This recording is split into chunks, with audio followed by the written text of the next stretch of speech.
People, Deluded, I'm back again. A quick one because we don't need to be here too long. Apologies and let me get a drink because my mouth is dry. Arsenal against Bournemouth, FA Cup. Now, as an Arsenal fan, I love the FA Cup. It's a cup I like to win. Want to win as many times as we're in it. Of course, in an ideal world, the FA Cup is just... It's like if you got a meal, the FA Cup is like fries. Like the burger is the main meal. You might have some onion rings. You might have some other things. But the FA Cup is still respected. It's still an essential part of the trophy cabinet. But it's the chips. You put little burger sauce on that or get cheesy chips or ketchup. It looks good. But the main thing is the burger. You can, no disrespect to the FA Cup, you can live without chips. The burger is the be-all and end-all. Do you get it, people? The burger is the champs and the prems and all these things that we'd love Arsenal fans to be in. Obviously, qualifying for the Champions League, Wenger was killed for it, but it is essentially a trophy. So there's a debate to be had, and I find it interesting when people say, would you rather get top four or the FA Cup? Now, I don't think there's rights and wrongs. At the end of the day, that's a trophy. At the end of the day, that's European football. Many people will say you're better off winning a trophy than just qualifying for a competition that you're not really going to do anything in. It's just for money, it's just for fans, so we don't get, you know, people say FA Cup, blah, blah, blah. I think the FA Cup's a big competition, people. Obviously, we play Bournemouth on Monday. Again, I know TV schedules and things, but you can't help but feel there was scope to play this game over the weekend. It is what it is. I'm not going to be at the game, but I have great sympathy with honest, hard-working Arsenal fans that are going to have to either take off work, leave work early, you know, tell little white lies and just get themselves up to Bournemouth and back, especially if they've got youths. I feel like both sets of fans, Bournemouth too, could have been helped out by this, but it is what it is in that relation, in regards to that and in relation to that. Obviously, Arteta, this could be an opportunity for him to win his first trophy as a manager. He's won the FA Cup twice as a player. Obviously, like I said, it's not the greatest of cups, and a lot of players in their careers at Arsenal have won stuff, but you look especially for the young players, once you win that first trophy, could it give you the inspiration to go on and do more? It's the one probably bright spot, give or take that in Europa League, that we can potentially have, claim to have anything from a good season if we win that. Obviously, like I said, it's a trophy for Arteta to win. It's something he knows, a trophy he knows very well. It's a trophy Arsenal Football Club, like United, know very well. And them two teams, for me, always have to give a good account of themselves. We go against Bournemouth, who won recently against Brighton, I believe, in the Premier League. So there's a feel-good factor. We need to be dangerous. It's almost been a month, ironically, or so, since Arteta took charge of the game in the league against Bournemouth. And his actual comments in relation to the game was, we're going to fight for every competition that we're involved in. I know what it means to this club to win that competition, and we need to get back to winning. We need to get back to being up there and having everybody talking about us. We need every competition to try and do that. And that's where it starts, people. Especially for me, for the young players, for the Sackers, for the Martinelli who just arrived in this country, for all the other young G's in and about that haven't won a trophy. I'd like to do it for them, because maybe that will spark, you know, what it means to be a winner. If winning the FA Cup feels like this, what will winning... Again, we won't win Champions League anytime soon, but what can winning Champions League mean? What can Prem do? Do you get it? Everyone wants to win trophies, but when you're truly exposed to that, it can provoke something in you. You get it? Same way Liverpool, they missed out on the Champions League to Madrid. They harboured, and the league, they harboured these feelings of how it made them feel, and they used it in a different sense, but they used it to go again, to go one better and claim the Champions League, to claim, which barring a miracle, they will claim the Premier League. Do you get it? It's a bit of more negative feelings with that, and maybe the Champions League win also in a positive sense boosted them for the league, but that's what I'm on, creating that mentality sort of thing, provoking the inspiration in players, so that when they're doing these boring training sessions, because at times they are going to find the drills boring, or don't get it, they remember the common goal, what it can lead to if you apply yourselves. And it's about making this sort of thing the minimum at this football club. All this desire, heart, passion, commitment, hard work, I gas it and I talk about it all the time like you lot do. But at the same time, people, that should be minimum as a footballer, and that should be the minimum at Arsenal. Same way at every other big club. Hard work, consistency, all that jazz that we praise, fighting for the shirt, that should be minimum.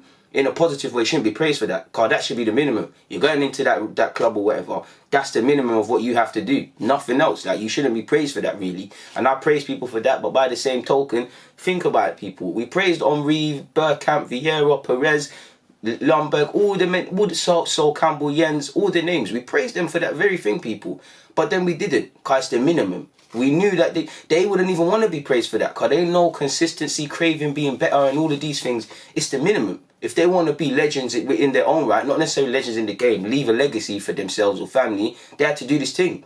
Invincibles, obviously we're hoping Liverpool mess up in the league, but regardless, they're ingrained in history. They'll be alongside Liverpool, but they're ingrained in history with this Liverpool side, with the Leicester side now of today's day and age, with the many United sides, with the couple of Arsenal teams that we've won the league with. I want our boys to be inspired by creating a legacy of such. And Arteta can talk as much as he wants, but the players have to heed what he's saying, people. In relation to team news, Kolasinac has a left thigh strain, so we don't know. Apparently, as you lot know, he's hoping to return after the winter break, which specifically return to training after February the 2nd.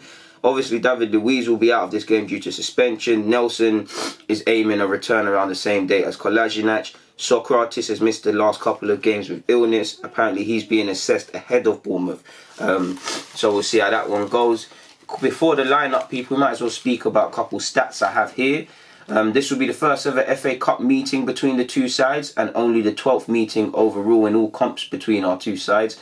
Arsenal have won 8 of our previous 11 games against Bournemouth in all comps, losing just 1, drawing 2 and winning 8. We shared a 1-1 draw in our most recent game in December, as you lot know. And it's important to remember, disclaimer, magic of the FA Cup, all these things go out the window. Now, Bournemouth might play a weakened team or whatever because their priority is staying in the league. But you never know. They've won. They're fighting for their futures. They're fighting for their pride. They're fighting for the fans. They're fighting for the players.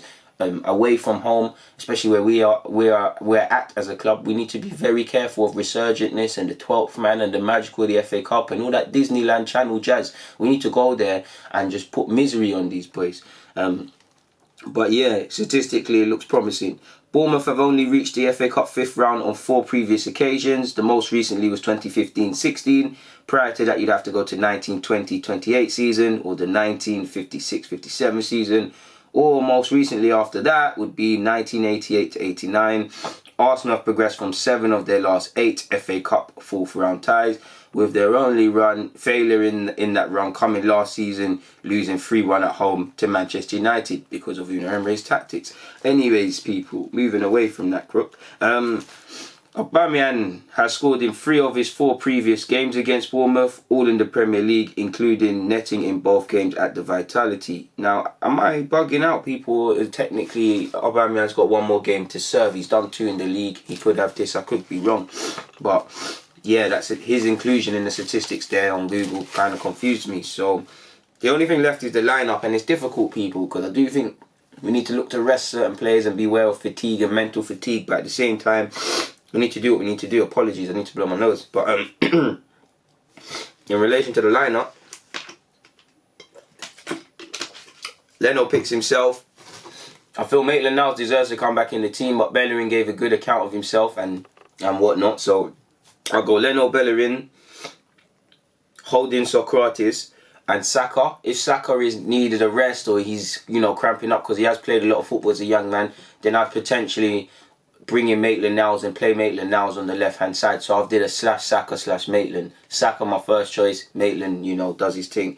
In midfield, I'm going Xhaka, Torreira. Want to give Guendouzi minutes, but I feel this is an important game. I feel really Xhaka deserves his spot. I feel Torreira, if you're watching Arsenal, definitely deserves his spot. Mesut Ozil potentially could be dropped, but Ceballos, I don't know if he's mentally in the right place at the moment or if he's convinced Arteta. If you get rid of him, we can do other options with the 10, but it'd be a flat midfield 3. And obviously, I like Guendouzi, and there's a case to play a flat midfield 3, but then we'd say, where's the creativity? You could say Ozil's been anonymous in the last 2 games, so you could say, where's the creativity there? But I'm going to go with Mesut Ozil, Xhaka and Torreira. Probably be Joe Willock, to be fair. Up front, they picked themselves, man. On the left-hand side, to go with Saka at left-back to keep up the good partnership, I'm going with Martinelli, as you lot already know. Martinelli on the left of a front 3, Pepe on the right, Lacazette, because no Aubameyang, I believe, through the middle. I want to take this game very seriously. There is a case to play Eddie and Nketiah and play young players. Joe, Eddie, give a couple guys some minutes and that. but I want to play a strong team. I want to go through in the FA Cup. I would back all these young players to play. In fact, you could probably take out Laka for Eddie, but the work rate, even in Laka's poor form, the defensive work rate he's given us, not that it's anything to praise, can Eddie and Nketiah give us that, or would it be wise him coming off the bench and whatnot? Joe would probably play in the 10. I think Joe will get minutes. He offers the legs and whatnot, but is his skill set the final ball and all of these things? I don't think so. But I'll back all our players all the way. So that would be my team in relation to Arsenal versus Bournemouth. Let's hope we can do the business on Monday.